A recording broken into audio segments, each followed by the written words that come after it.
प्रेम से बोलिए गुरु भगवान की जय। देवियों एवं सज्जनों, फिर मैं उस परम ज्ञान के साथ आपके सामने उपस्थित हूँ। संसार में बहुत से मतांतर हैं, बहुत से ज्ञान हैं, सब लोग अपनी अपनी सफलता के उद्घोष कर रहे हैं, लेकिन सत्य तभी माना जाएगा जब आपका लाभ हो, आपको कल्याण हो, आप उस परम गति को प्राप्त करें।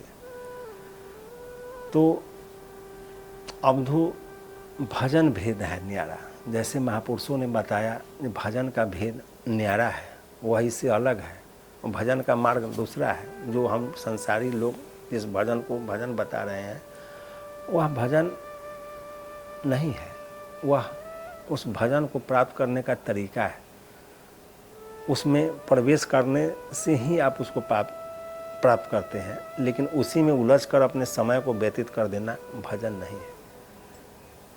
भजन श्वासों का होता है। जब तक श्वास पर आपका पकड़ नहीं हुआ, श्वास का भजन नहीं जाने, तो बाहरी भजन करने से कोई फायदा नहीं है, उससे आपको कोई लाभ नहीं होगा।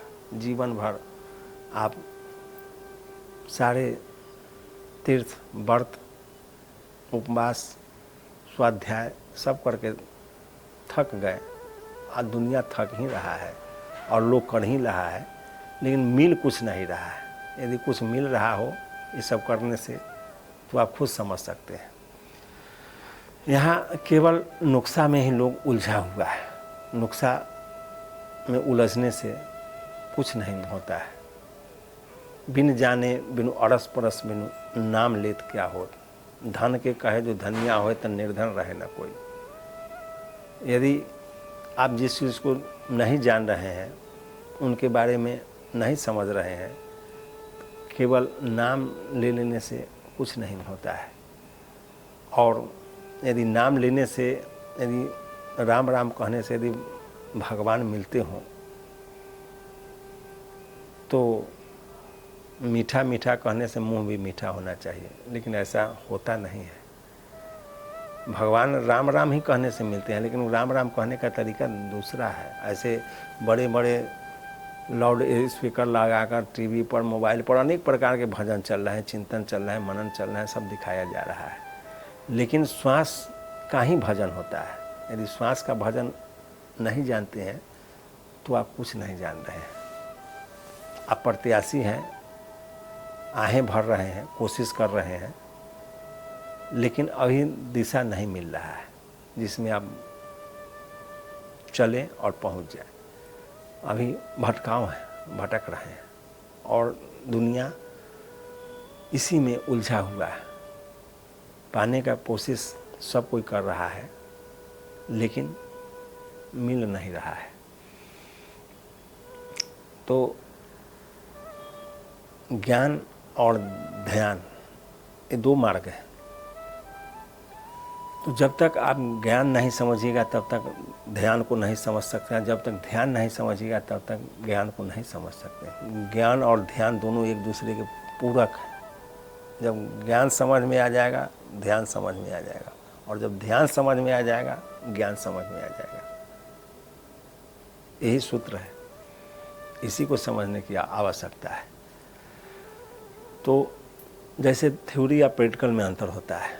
जैसे एक बार 10 इंजीनियर किसी खेत में एक जलेबी की तरह गोल पाइप था, उसमें एक धागा डालना था।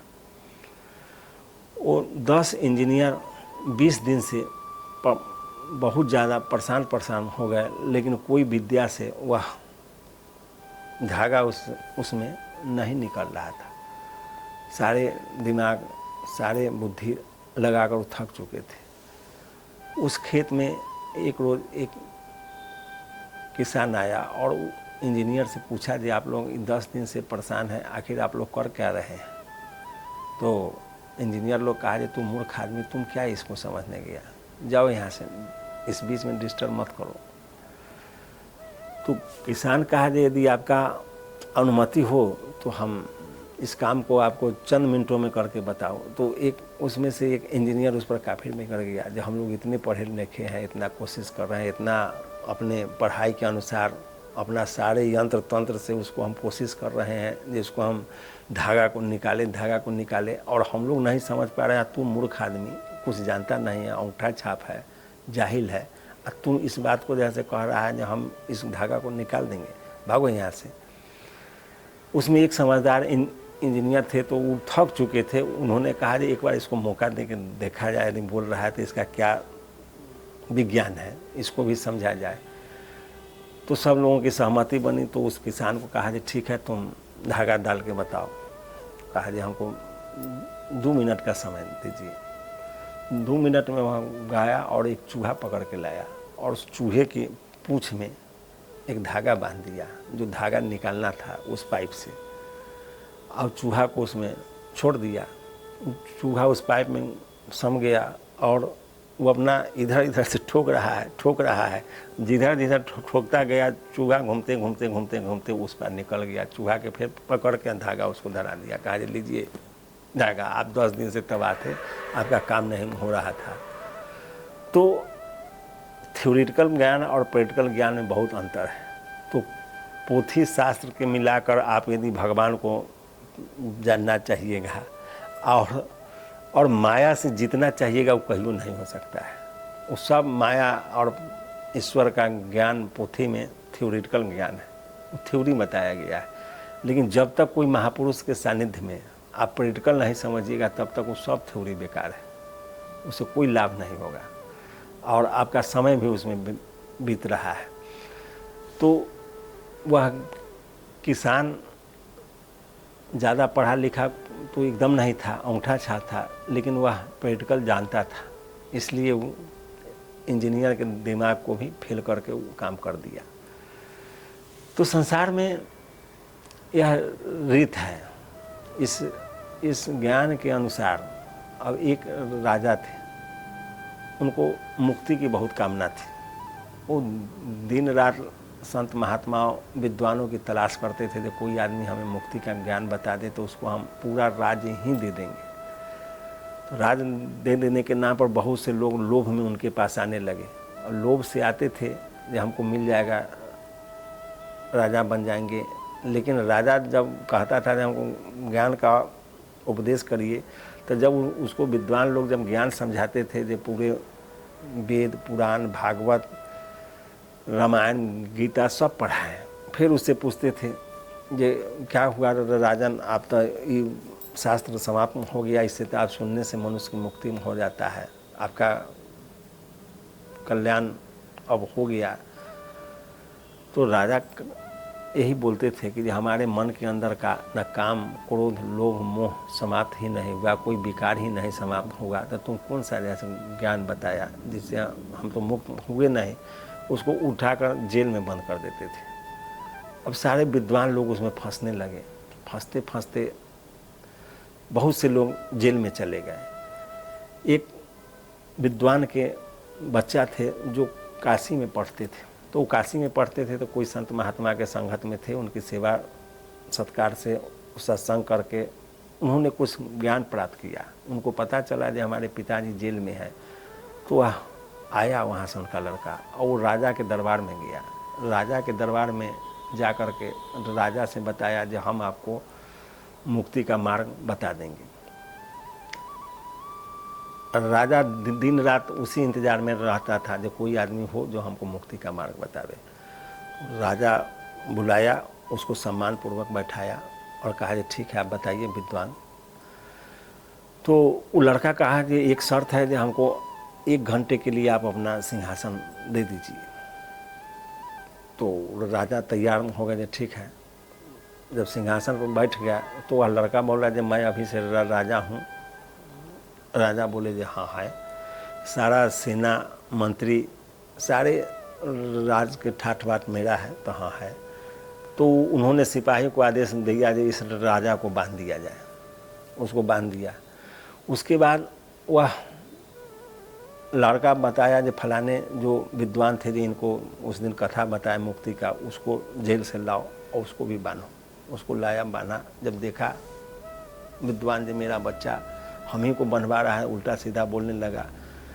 तो वह लड़का मौला जी इसकी पहले मुंह बंद कराया जाए, तो उसको 10 कोड़ा लगा, वो चुप हो गया। देखा कि ये बेटा होकर के भी हमारा प्राण संकट में डाल रहा है। उसके बाद वह राजा साहब से बोला, राजा साहब उस विद्वान को आप खोल दीजिए। वह दोनों को बांधे हुए था एक खम्भे में। कहा कि ये उसको राजा साहब आप उसको खोल दीजिए, और विद्वान को कहा जे आप उसको खोल दीजिए। तो राजा कहा जे हम बंधे हुए हैं तो हम कैसे खोल दें। तो विद्वान को कहा जे आप खोल दीजिए। तो कहा जे हम बंधे हुए हैं तो हम कैसे खोल दें। तो फिर कहा जे हम यही, अब आप समझिए कि जब विद्वान भी बंधे हुए हैं और आप भी बंधे हुए हैं, तो जब विद्वान अपने आप को खुल ही नहीं रहे हैं तो आपको कैसे खोल देंगे। इसलिए आप कौन बाड़म में ज़िंदगी जी रहे हैं। सबसे पहले तो जो बंधा हुआ है वह अपने पहले मुक्त होगा, तभी ना आपको मुक्त कराएगा। उसके बाद राजा उसके बात को समझ गया और बात समझ कर कहा जे ठीक है, अब हम समझ गए आपकी बात। और उसकी बात समझने के बाद फिर राजा और विद्वान को वह लड़का खोल दिया और उनका सिंहासन उनको वापस कर दिया।